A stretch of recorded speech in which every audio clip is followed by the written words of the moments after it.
Have you ever lost time? Have you ever driven a familiar road only to arrive at your destination with no memory of the journey? For one couple in 1961, 2 hours of their life vanished without a trace, replaced by fragmented nightmares, strange physical marks, and a terrifying sense that they had been unwilling participants in something beyond human understanding. If you believe that we are not alone in the universe, and that the truth is stranger than fiction, make sure you like this video, subscribe to our channel, and click the notification bell. The stories we share will make you question everything. Tonight, we explore the case that defined the alien abduction phenomenon. Before this story broke, UFOs were distant lights in the sky. After, they were here, in our cars, in our homes, in our minds. This is the story of Betty and Barney Hill, an ordinary couple whose quiet life was shattered by an encounter on a lonely New Hampshire road, an encounter that would only be revealed through the controversial and terrifying process of hypnotic regression. This is the story of the interrupted journey. September 19th, 1961. Betty and Barney Hill were driving home to Portsmouth, New Hampshire. They were an interracial couple, a fact that brought its own set of challenges in the 1960s America, but they were happy. They were returning from a short vacation in Montreal, Canada, their dog, Delcy, asleep in the back of their 1957 Chevrolet. The night was clear, the moon was bright, and the road ahead, US Route 3, was dark and deserted as it wound through the White Mountains. It was shortly after 10 p.m. when Betty first noticed it. A bright point of light in the sky, moving in an erratic way. It wasn't a star, and it wasn't a conventional aircraft. It seemed to be following them. Barney, a World War II veteran and a man grounded in pragmatism, was skeptical.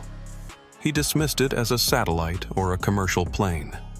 But Betty, who had a long-standing interest in UFOs, was convinced it was something more. She urged him to stop the car so they could get a better look. Barney reluctantly pulled over. He grabbed a pair of binoculars and stepped out into the crisp night air. As he focused on the object, his skepticism evaporated, replaced by a chilling fear. The object was a large, silent, flattened disc with a row of windows glowing with a bluish-white light. And through those windows, he could see figures. Humanoid figures, dressed in some kind of uniform, staring back at him. One figure seemed to be a leader, and Barney had the terrifying, distinct impression that they were about to be captured. Panic seized him.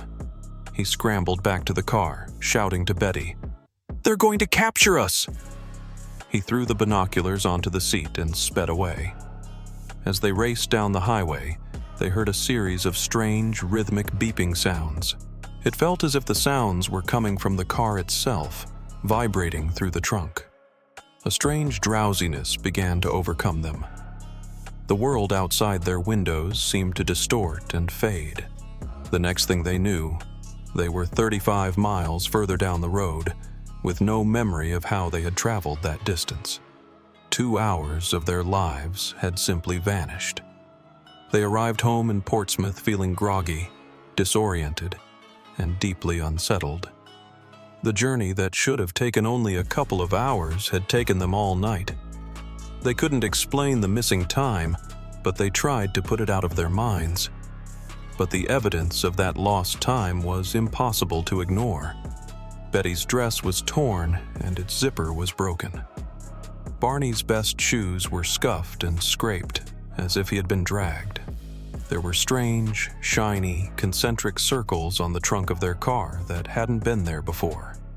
When a compass was brought near them, the needle would spin wildly, and both of them felt an overwhelming compulsion to shower, to scrub themselves clean of a violation they couldn't remember.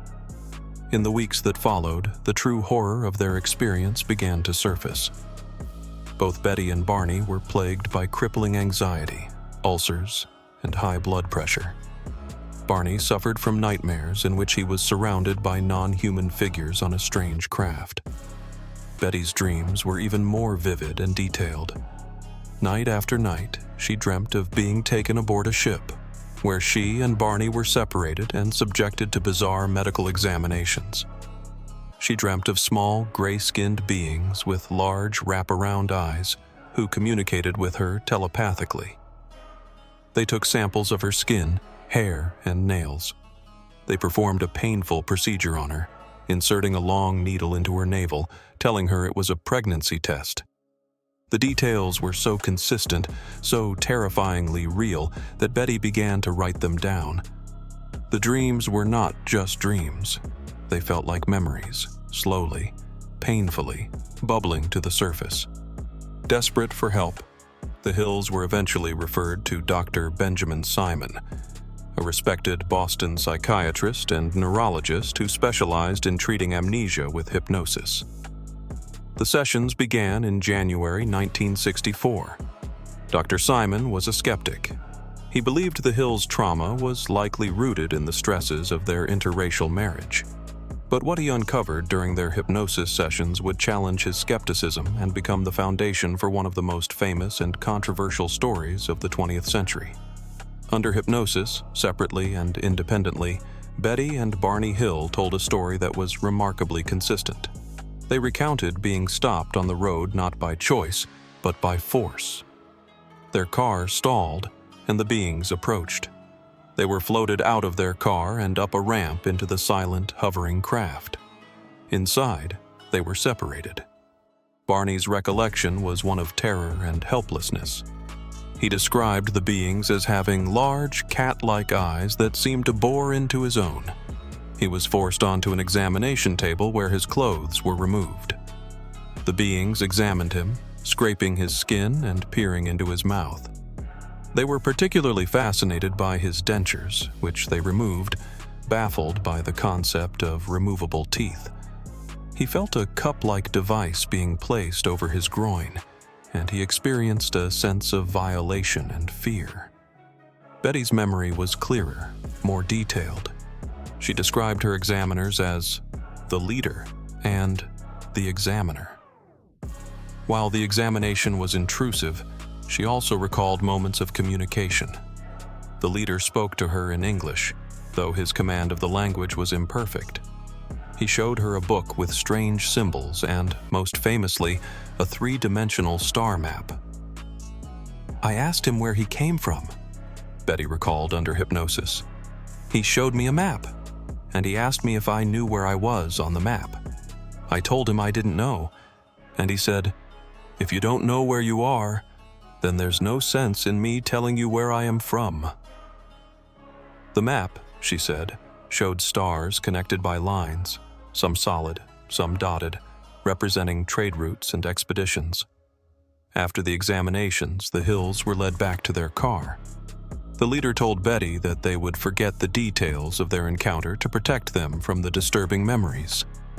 They were placed back in their vehicle and the craft departed.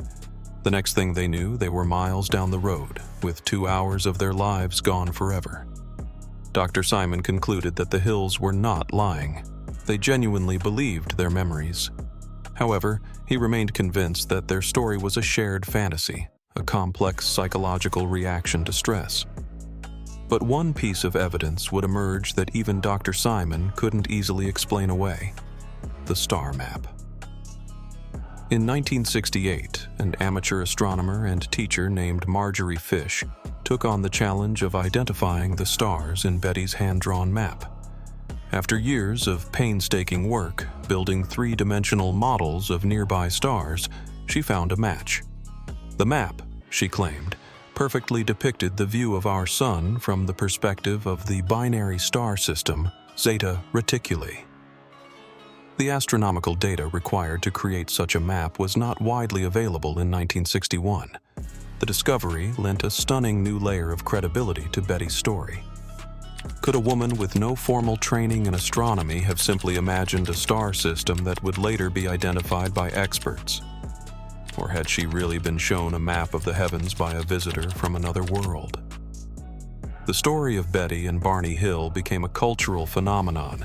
It was the subject of a best-selling book, The Interrupted Journey, and a hit television movie. It introduced the world to the concept of the gray alien and the terrifying details of the abduction experience. But for the Hills, it was not a fantasy. It was a traumatic reality that they lived with for the rest of their lives. Barney Hill died of a cerebral hemorrhage in 1969 at the age of 46. Betty lived until 2004, always standing by her story, a reluctant icon of the UFO world. Was the abduction of Betty and Barney Hill a real event? Or was it a powerful delusion born of stress and suggestion? The debate continues to this day, but their story remains a watershed moment, a chilling tale of two ordinary people who took a drive on a dark road and came back different.